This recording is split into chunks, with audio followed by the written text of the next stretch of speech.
이는 모세가 요단 저쪽 수 맞은편에 아라바 광야 곧 바란과 도벨과 라반과 하세롯과 디삽 사이에서 이스라엘 무리에게 선포한 말씀이니라. 호렙산에서 세일산을 지나 가데스 바네아까지 10하루 길이었더라. 40째 해 11째 달 그 달 첫째 날에 모세가 이스라엘 자손에게 여호와께서 그들을 위하여 자기에게 주신 명령을 다 알렸으니 그때는 모세가 헤스본에 거주하는 아모리 왕 시온을 쳐 죽이고 에드레이에서 아스다솔에 거주하는 바산 왕 옥을 쳐 죽인 후라. 모세가 요단 저쪽 모압 땅에서 이 율법을 설명하기 시작하였더라. 일러스되 우리 하나님 여호와께서 호렙산에서 우리에게 말씀하여 이르시기를 너희가 이 산에 거주한 지 오래니 방향을 돌려 행진하여 아모리 족속의 산지로 가고 그 근방 곳곳으로 가고 아라바와 산지와 평지와 네겝과 해변과 가나안 족속의 땅과 레바논과 큰 강 유브라드까지 가라. 내가 너희의 조상 아브라함과 이삭과 야곱에게 맹세하여 그들과 그들의 후손에게 주려 한 땅이 너희 앞에 있으니 들어가서 그 땅을 차지할지니라. 그때 내가 너희에게 말하여 이르기를 나는 홀로 너희의 짐을 질 수 없도다. 너희의 하나님 여호와께서 너희를 번성하게 하셨으므로 너희가 오늘날 하늘의 별같이 많거니와 너희 조상의 하나님 여호와께서 너희를 현재보다 1000배나 많게 하시며 너희에게 허락하신 것 같이 너희에게 복 주시기를 원하노라. 그런즉 나 홀로 어찌 능히 너희의 괴로운 일과 너희의 힘겨운 일과 너희의 다툰 일을 담당할 수 있으랴. 너희의 각 지파에서 지혜와 지식이 있는 인정받는 자들을 택하라. 내가 그들을 세워 너희 수령을 삼으리라 한즉 너희가 내게 대답하여 이르기를 당신의 말씀대로 하는 것이 좋다 하기에 내가 너희 지파의 수령으로 지혜가 있고 인정받는 자들을 취하여 너희의 수령을 삼되 곧 각 지파를 따라 천부장과 백부장과 오십부장과 십부장과 조장을 삼고 내가 그때 너희 재판장들에게 명하여 이르기를 너희가 너희 형제 중에서 송사를 들을 때에 쌍방간에 공정히 판결할 것이며 그들 중에 있는 타국인에게도 그리할 것이라. 재판은 하나님께 속한 것인즉 너희는 재판할 때에 외모를 보지 말고 귀천을 차별 없이 듣고 사람의 낯을 두려워하지 말 것이며 스스로 결단하기 어려운 일거든 내게로 돌리라. 내가 드리라 하였고 내가 너희 행할 모든 일을 그때 너희에게 다 명령하였느니라. 하나님의 말씀입니다. 하나님께 감사합니다. 오늘부터 우리는 신명기를 살피는 아침의 기도 시간에 말씀 묵상이 이어질 것입니다. 신명기는 원래 히브리 원어 성경의 제목은 그 말씀들 이렇게 번역되는 것이 맞습니다. 그때 주께서 주신 그 말씀들. 신명기라는 것은 이제 말씀 그대로 반복된 명령, 거듭된 명령, 그걸 한자어로 조합한 것이죠. 왜 그러냐면 앞서 살폈던 출애굽이나 민수기에서 살폈던 내용이 상당 부분 신명기에서 다시 기록되고 있기 때문에 반복된 교훈이요 명령이라 이런 뜻으로 신명기 이렇게 이름을 지었습니다. 영어의 번역이 이제 듀트로나미 이렇게 되어 있는데 두 번째 법이라 이렇게 되어 있는 것이죠. 하나님께서 율법을 신명기를 통해서 다시 제시해주고 있기 때문에 그렇게 번역한 것이라 할 것입니다. 기억할 것은 히브리어 원문의 제목은 그 말씀들이라. 하나님께서 이제 요단 동편에서 요단강을 건너서 가나안 땅으로 진군해 가야 되는 정복 사업을 앞둔 시점이었습니다.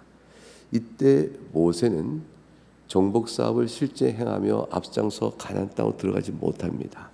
하나님께서 모세를 너는 가나안 땅을 들어가지 못할 것이라 말씀함으로 이제 죽음을 앞두고 있는 것이죠.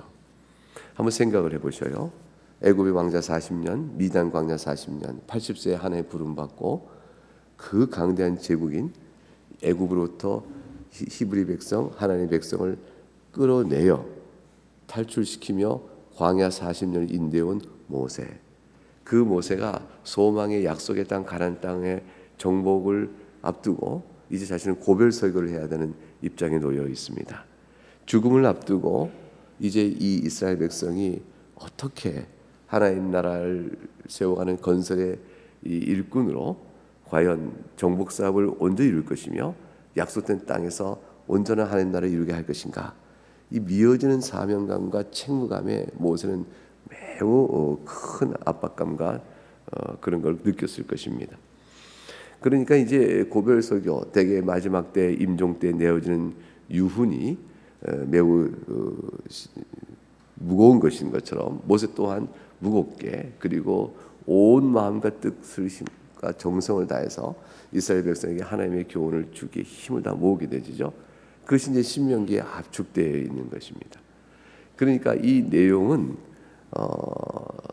하나님 나라의 백성으로 죄와 싸워가면서 이 하나님 나라를 자신이 이루어야 될 하나님의 백성에게 주고 있는 아주 소중한 교훈이 가득 차 있다. 이렇게 볼 것입니다. 신명기 전체 구성은 모세의 세 편의 여러 편을 모은 세 단락의 설교 집으로 구성되어 있습니다. 그러니까 4장까지 내용이 첫 번째 설교의 모음집, 그 다음에 4장 44절부터 26장까지 10절까지가 두 번째 설교 모음집, 그리고 그 뒤에 27장 이후의 내용이 세 번째 설교 모음집, 크게 이렇게 세 단락으로 구성되어 있습니다. 첫 번째 설교 모음집은 당연히 회고적이에요. 하나님께서 출애굽을 어떻게 우리를 이루셔서 우리가 여기까지 오게 됐는가, 그리고 하나님께서 율법을 우리에게 선포하시잖아요. 시내산에서 그것의 배경과 그 이유가 무엇인가, 그리고 우리가 왜 순종해야 하는가, 그걸 쭉 보여주는 내용이 첫 번째 설교의 모음집 안에 담겨져 있는 내용입니다. 두 번째는 이제 하나님의 백성을 지켜야 할 율법의 세세한 부분을 다시 한번 정리해서 쫙 가르쳐줘요. 그것이 가나안 땅에서 그들이 세워야 될 하나님 나라의 여러 의식법이요, 도덕법이요, 시민법적 내용들 어떤 것인가를 차근차근 정리해준 내용이 두 번째 단락이 되어집니다. 세 번째는 그래야 가나안 땅에 입성하여 그들이 지킬 순종의 의무들이 뭔가를 다시 한번 정리하는 분이 세 번째입니다. 그러니까 하나님 말씀 전체가 신명기 전체를 관통하고 있죠. 모세 설교는 다른 것이 아니었고, 주께서 너희를 어떻게 사랑하셨으며 너희가 어떻게 그 사랑 가운데 거함으로 하나님이 너희를 부르신 그 행복을 누릴 것이냐, 거기에 있어요. 그래서 그 모든 일의 원칙은 하나님의 말씀을 들으라는 데 있습니다. 여호와는 우리의 유일하신 하나님이시 그 말씀을 들으라. 거기에 모세 신명기 전체 내용에 관통하는 흐름이라 볼 것입니다. 오늘 우리는 이제 1절부터 18절까지의 말씀을 볼 것인데, 이제 이 말씀을 전면서 모세가 지금부터 하는 말이 어떤 것인가, 신명기 전체를 전하고 있는 이 대목 속의 첫 대목은 현재 모세가 요단 동편 모압 강에 서 있다라는 사실을 보여줍니다. 이는 모세가 1절, 모세가 맨 끝에 말씀 이스라엘 무리에게 선포한 말씀이라. 그 안에 있는 내용은 전부 다 장소를 가리키죠. 그 장소는 요단강 건너 가나안 땅을 진군하기에 준비된 모압 평지라는 동편에 있는 그곳입니다. 호렙산에서 2절 보니까 이 말을 하나님 연포한 말씀이라라고 하면서 이제 신명기는 기록되기를 호렙산에서 세일산을 지나 가데스 바네까지 10하루길이었더라. 그리고 3절에 40째 해 11째 달 그 달 첫째 날에 모세가 이스라엘 자손에게 여호와께서 그들을 위하여 자기 주신 명령을 다 알렸으니. 왜 뜻없이 이 2절의 말씀과 3절의 연관성은 무엇이길래 이렇게 나오는가? 호렙산이라는 것은 시내산이에요. 시내산에서 세일산을 지나 가데스 바네아가는, 가데스 바는 이제 가나안 땅을 진군하기 전에 그들이 집결했던 첫 번째 장소입니다. 그러니까 이 호렙산에서 가데스 바네간 10하루길만 가면 한 집결지가 나오는데, 거기에서 하나님께서 12명의 정탐꾼을 가나안 땅에 보내요. 보내고 난 다음에 그곳에서 가나안 땅이 어떤가를 듣고 이스라엘 순종하여 하나님께서 우리와 함께 하시니 애굽도 우리가 나왔거늘 가나안 땅이야 우리가 하나님께 주신 대로 넉넉히 무찌르고 취하지 못하겠느냐. 용기 있게 나갔으면 가데스바네에서 바로 가나안 땅을 진군할 수 있었어요. 근데 그들이 우리가 다 내일 살펴볼 부분인데 정탐꾼의 말에 불순종함으로 하나님께 그들을 돌리죠. 돌리는 10하루길이 되는 그 길에서 무려 40년을 보내요. 하나님께서 한치도 약속의 땅으로 못 나가게 하시는 거죠. 그래서 열 하루 길을 갈 수 있는 길, 그곳을 40년 동안 이렇게 있게끔 하시는 하나님의 그 내용이 징계의 처단 징계예요. 그러니까 좌절된, 약속은 받았으나 좀처럼 지체되고 이루지 못하는 좌절된 또는 길이 막혀버린 상황 속에 40년 세월 동안에 하나님은 이스라엘 백성을 모세를 통해서 연단을 시켜나갑니다. 순종의 능력이 무엇인가를 가르쳐주고 배우게 하십니다. 그들이 얼마나 불순종하며 악한 백성인가를 드러내셔요. 40년의 광야 생활의 저들의 모습은 한마디로 요약하면 불순종이에요.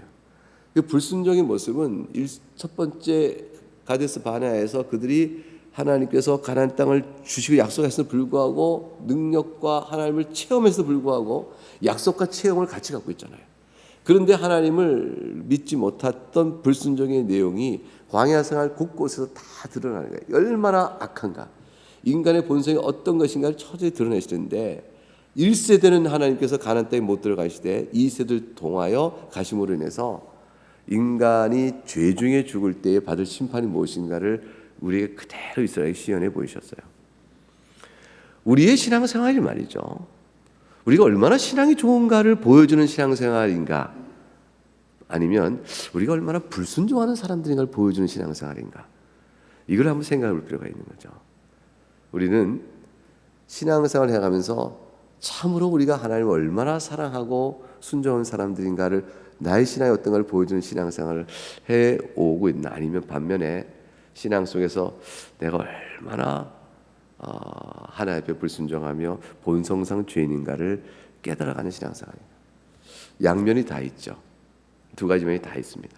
한쪽 면에 치우쳐서 자신의 의나 자신의 힘을 자랑할 것이 아니고, 또 한편에 치우쳐서 지나친 심적인 우울증과 불안과 낙심과 절망 속에 빠져 복음의 자유와 기쁨을 잃어버린 사람이 되어서도 안 될 것입니다. 결국 이제 이스라엘 백성의 광야 생활 속에 보여주신 것은 이 두 면을 다 보여주시는 것이에요. 너희는 불순종하며 악한 자들이지만 하나님께서 너희를 향한 약속을 취소하지 아니하시고 신실하여 끝까지 너희를 보호하시고 만나를 먹이심으로 줄이지 않게 하시고 너희의 신발이 닳지 않게 하심으로 보호하셨던 40년 세월을 너희가 잊지 말아라. 하나님께서 너희를 사랑하시니라. 이걸 계속 보여주고 있는 것이죠. 그러므로 광야 40년을 어떻게 우리가 지내왔는가를 깨달을 때에 저들의 마음속에 하나님의 사랑에 대한 전폭적인 신뢰와 힘과 용기를 얻고, 우리는 죄인이고 연약하나 주께서 함께 하시니 가나안 땅을 우리가 넉넉히 정복할 수 있을 것이라는 힘을 주셔요. 그래서 스스로 자각하는 것이죠. 그 신자는 자신의 연약성과 죄를 본다는 것은 낭만과 절신과 우울에 빠지는 것이 아니에요. 신자는 죄를 보지만 이러한 나를 끝까지 사랑하시는 하나님 사랑 앞에 있으니 기쁘고 감사함으로 나가는 것이죠. 용기를 얻어 나가는 것이에요. 그래서 절대적인 복음으로부터 출발하여 자신의 모습을 보되 다시 복음의 은혜 앞에 서로 서가는 것이죠.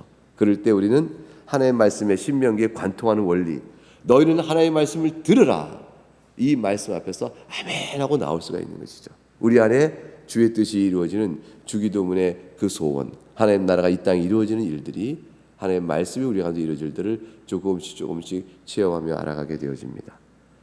조금씩 변화가 이루어지기 시작합니다. 마음속의 생각의 가치가 바꿔지게 되어지죠. 그래서 열 하루길을 40년 동안 지난 후 40째 해 11째 달 그 달 첫째 날에 모세가 이스라엘 자손에게 여호와께서 그들을 위하여 자기 주신 명령을 다 알렸다 되어 있습니다. 이때 모세가 자신에게 받은 40년 세월에 받은 명령들은 다 뭡니까? 이스라엘에게 불순종에는 하나님의 교훈이었죠. 징계 가운데 있는 이스라엘 모습을 상기시키고, 그때마다 하나님께서 얼마나 오래 참으시고 얼마나 큰 사랑을 주셨는가, 이 얘기를 담은 내용이 3절 안에 요약, 그냥 한마디로 모세가 설교를 통해 이미 너에게 전했던 40년 세월의 명령 이런 것이었다, 그걸 다 알게 했다라고 하고 있습니다. 4절에 가니까 그때는 이제 과거를 회상합니다. 그때는 모세가 헤스본에 거하는 아모리 왕 시온을 쳐 죽이고 에드레이 아스타롯에 거주하는 바산 왕 옥을 쳐 죽였다. 이것은 이제 승리에 대한 회고죠. 승리를 했을 때의 내용을 보여주면서 용기를 가져라. 너희가 애굽을 나왔고 이제 너희를 거스리는 아모리 왕 또 바산 왕 옥도 쳤으니 이들을 쳐서 이제 모압까지 올라온 거예요. 요단 동편에까지 쭉 올라오게 된 거죠. 무찌르고 올라오는 과정에 이들이 이렇게 너희에게 하나님의 능력으로 무너진 것처럼 요단을 건너 가나안 땅도 그럴 것이니 너희는 힘을 가지라. 하나님께서 우리와 함께 하셨던 경험적 사실을 환기시키고 이제 율법을 5절부터 설명해 나갑니다. 하나님의 말씀이 어떻게 되어질까요? 왜 가나안 땅 정복을 앞둔 그때에 너희가 이렇게 싸워라, 또 전투적인 전략과 또 전술을 가르치거나 또 하나님께서 여러 가지 힘과 용기를 낼 만한 무슨 그 비장한 어떤 무엇을 취하기 전에 왜 하나님께서는 이스라엘 백성이 어떠해야 될 것을 가르치는 율법의 내용을 쭉 전하기를 원하셨을까요? 신명기 전체 속에 왜 하나님 백성을 향한 하나님 뜻이 무엇이고 너희에게 이렇게 가나안 땅에 들어가서 이래야 될 것이라는 하나님 뜻을 전하는 일로 왜 가득 찰까요? 그것은 일이 가나안 땅 정복과 이런 일은 하나님께서 하시거든요. 하나님께서 함께 하시면 애굽도 무너지는 것이에요. 그러니까 일이 되어지는 결과에 대한 것은 두려워하지 말고 마땅히 너희 구할 것은 하나님 나라다. 이 말씀을 주고 계신 거예요. 우리 신자의 삶 속에서 우리가 하나님 나라를 내 안에서 구하는 하나님 뜻을 기억하고 하나님을 영화롭게 하고 하나님만을 즐거워해야지. 이 마음으로 마음에 새기고 살아가는 중심점을 흔들지 마라. 너무 근심과 염려에 휘말려 우울과 낙심 속에 그러지 말아라. 하나님께서 구할 것을 일용할 양식도 구하기 때문에 하나님께 너희 필요를 구할 것이로되 무너지지 말라는 것이죠. 그 말씀을 따라서 하나님의 우리에게 준 교훈의 초점을 이렇게 쭉 펼쳐갑니다.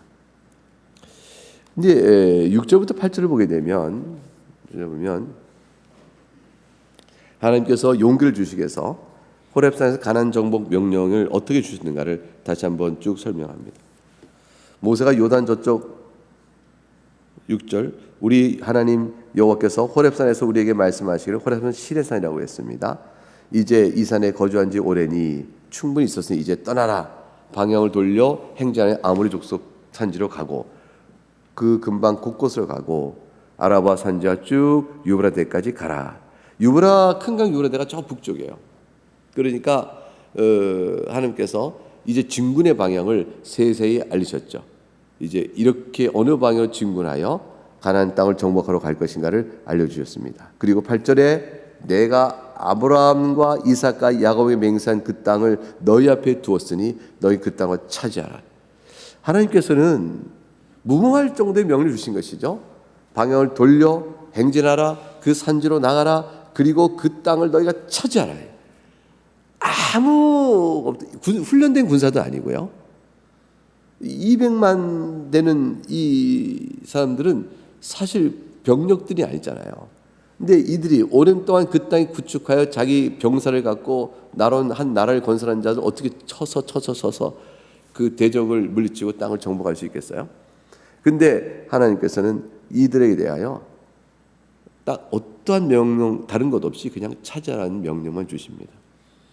그러니까 우리가 이제 하나님께서 너희가 하나님 나라의 백성으로 그 의를 즐거워하고 그 하나님 내리는 복을 평안과 위로를 누려라. 또는 너희가 새 사람을 입었도다. 그러니 하나님 나라의 백성답게 살아라. 이렇게 명령 주시는 모든 명령은요. 하나님 우리가 이미 본성상 부패하여서 성령의 능력을 있으나 우리는 못합니다. 하나님 말씀을 어떻게 우리가 다 순종할 수 있습니까? 우리는 못합니다. 이렇게 많은 우리 능력에 대한 염려를 하나님은 고려하지 않으셔요. 왜냐하면 하나님 주신 능력을 하시거든요. 그러니까요. 사실은 이 땅의 인생 속에 주의 백성으로 하나님을 영원하게 살아가는 삶을 살아가겠습니다. 비록 저는 연약하지만 하나님 못합니다 라는 이 말이 나올 그 단계 속에서 내가 너와 함께하니 이 말씀으로 주시는 겁니다. 그러므로 우리는 주께서 함께 하시고 주의 능력과 함께 하심으로 주께 주신 명령에 순종하고자 하는 마음을 열어 하나님 도와주세요라고 소원하여 나갈 때 주께서 앞서가서 그 일을 해주셔요. 중군의 방향 속에서 이 일에 방해되는 것을 하나님께서 해결해 주시기 시작합니다.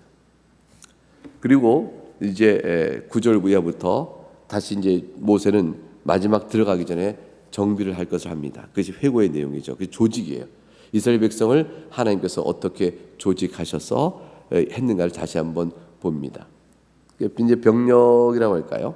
이제 이스라엘 백성을 전투 대용으로 다시 바꾸는 거죠. 그러니까 40년 세월에 있는 동안에는 광야에서 있을 때는 전투 대용으로 있지 않았다고 볼 수 있어요. 근데 마지막 진군을 위해서 이렇게 전투 대용을 갖추기 위해서 조직을 갖춰야 되는데 그 일을 관장할 행정적 조직을 하나님께서 어떻게 갖췄는가를 일깨워 줍니다. 그것이 9절 이하부터 12절까지 내용이죠. 이것은 우리가 이미 출애굽기 18장에서 아는 것이잖아요.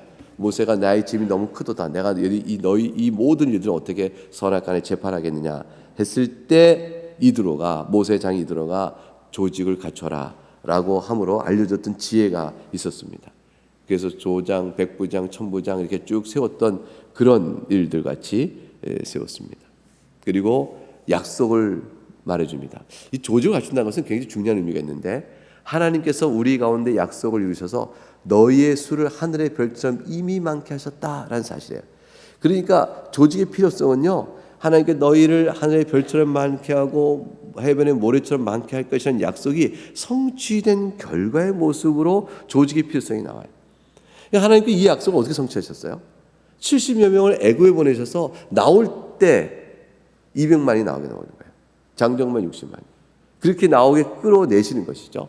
그 광야 속에서 하나님이 약속을 성취하시니까 얼마나 오묘해요.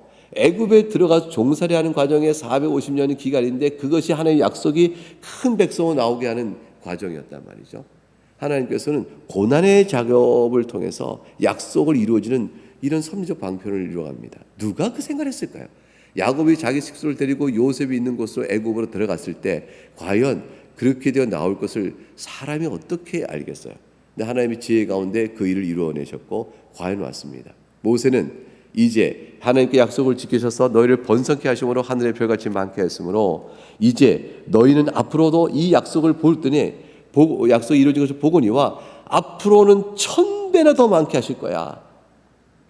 그 말이 이루어져서 오는 세상 속에 하나님의 백성의 수는 오늘 우리에게까지 포함될 만큼 그 수가 증가돼 갔습니다. 그러니 이 모든 일을 다스려가는 일 속에 이제 모세는 지혜의 필요성을 얘기하고 조직을 다뤄갑니다. 12절에 너희의 괴로운 일과 너희의 힘겨운 일과 너희의 다투는 일을 어찌 내 홀로 담당할 수 있겠느냐.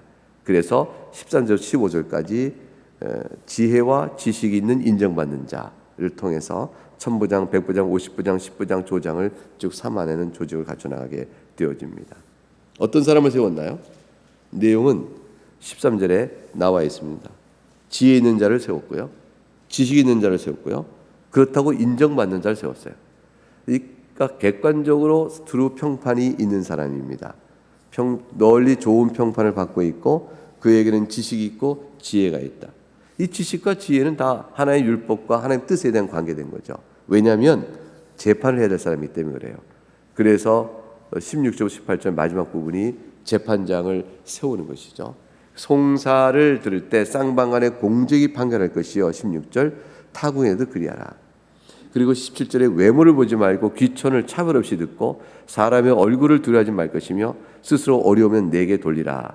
그렇게 명령을 주었습니다. 무엇을 뜻하죠? 이스라엘 백성 가운데 다툼이 많았다는 거죠.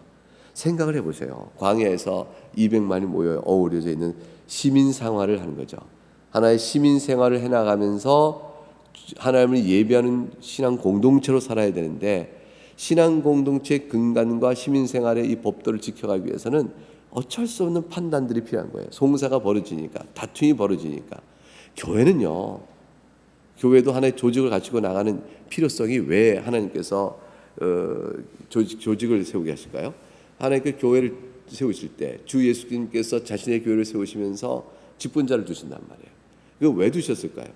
결국 인간이 모여 구성을 이루고 사는 속에는 시시비비 다툼, 그리고 진리로부터의 보호, 이 모든 또 그 일을 형성하는 일의 헌신, 이게 다 필요하기 때문에 각각 은사들 부르고 심령의 자원한 자를 불러내서 자원성과 능력과 또 평판, 지혜와 지식과 평판이 있는 자들이죠.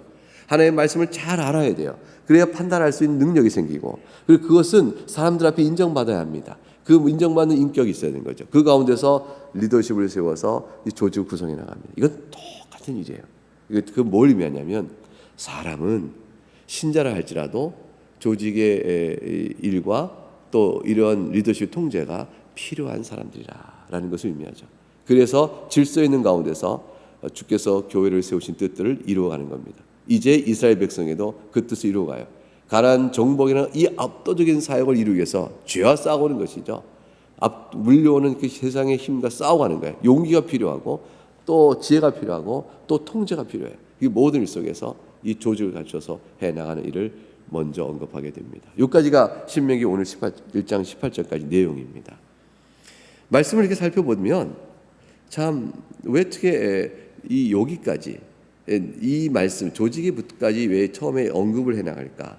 하나님께서 우리를 부르신 뜻이 무엇이고 징계의 40년 세월을 생각하라. 그때에 하나님께서 우리에게 이렇게 조직을 갖추게 이미 하셨던 일들을 기억시키는 까닭은 이제 마음을 하나로 모아 용기를 갖고 그리고 정복이라는 위대한 사업을 향하여 나가기 할 현실적 필요성 때문에 말씀의 설교가 이렇게 시작되어 가는 겁니다. 우리가 이제 교회 생활을 한다는 것은 홀로 있지 않다라는 생각을 늘 하는 것을 잊지 말라고 말씀을 드립니다. 나 홀로 집에서 혼자 성경책 보고 또 신학 공부하고 깨닫고 또 기도하고 그러면 되는 거 아니에요? 근데 그것으로 충분치 않다. 그것은 그 자체는 훌륭한 일이죠. 훌륭한 일이지만 교회 안에 있으므로 내 개인이 있다. 그것을 항상 주님께서 교회론적으로 말해줍니다. 신명기는 가나안 정복 사역이지만 그 전체 내용을 읽다 보면 교회론적인 교훈들이 계속 어우러져 갑니다. 신앙 공동체의 전진이기 때문에 그렇습니다. 오늘 이 말씀은 여러분 개인에게 어떻게 적용이 되겠습니까? 개인의 신앙 안에서도 가나안 땅 정복과 그것을 위하여 우리에게 부르심에 대한 개개인의 신앙의 과제들이 있죠. 그럴 때에 하나님께서 우리를 사랑하여 베푸신 은혜를 먼저 기억하자. 그리고 신앙은 불순종과 연약함을 보여주는 나의 신앙생활에 이면이 있다는 사실을 늘 잊지 말자. 내가 주 앞에 무엇을 잘하여 하나님 앞에 내어드린다는 생각과 또 하나님께 영광을 돌리기 위하여 무엇을 해나간다 하는 적극적 측면이 있는 반면에 동시에 나의 연약함을 오래 참으시는 하나님의 사랑을 잘 붙들고 기억해 나가자. 그래서 우리의 연약함은 하나님께서 우리를 버리심도 아니요 내가 하나님께부터 인정 못 받는 놈도 아니다. 오히려 돌이켜 회개하고 오래 참으신 하나님을 붙들고 나가 하나님을 사랑하는 마음으로 내 마음을 내어드리는 거로 용기 있게 나가면 된다. 이런 적용점 우리가 가질 수 있을 것입니다. 이 말씀을 생각하시면서 우리가 이 남은 시간에 각각 개인적으로 자유롭게 기도하고 돌아가실 것입니다. 같이 한번 기도하겠습니다.